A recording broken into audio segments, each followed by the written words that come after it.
Dusty B can be heard every day on the Hawk Country Station, but he recently went through a serious medical ordeal that doctors say could have killed him. Number one for New Country 105.5. Every day, thousands hear his voice. Something you want to hear, let me know. As Dusty B broadcasts from the Hawk studios. Right now, love this new song from Brett Eldridge. But listeners likely haven't heard about Dusty's recent medical issues. Your brain needs fluid to survive, and I was losing so much. It all started in February when Dustin went in for a routine sinus procedure. Everything went fine, but 3 months later, as he drove his sons to their mother's home in Logan, things changed. Sneezed and coughed out of the blue and felt a pop in my nose. Got to Logan finally, and I leaned over to pick up my son, and fluid just started like flowing out of my nose, enough to fill my hand. A few days later, Dusty became violently ill and was rushed to the University of Utah Hospital for surgery. They did a spinal tap, and I had lost pretty much all the fluid in my back. I couldn't get any out. They sedated me immediately,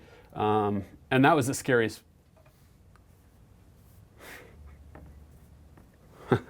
That was the scariest part of all of it, because I had my two boys. I wasn't able to, protect them. And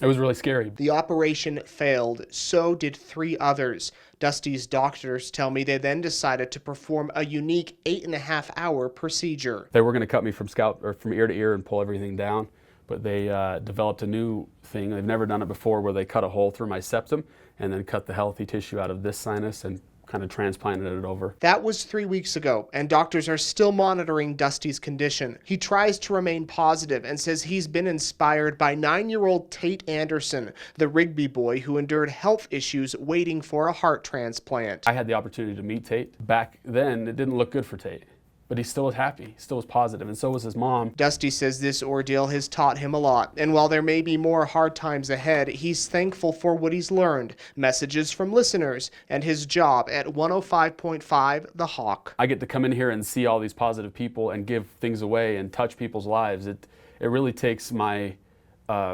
perspective away from my own problems and gets to see the positive. In Idaho Falls, Nate Eaton, EastIdahoNews.com.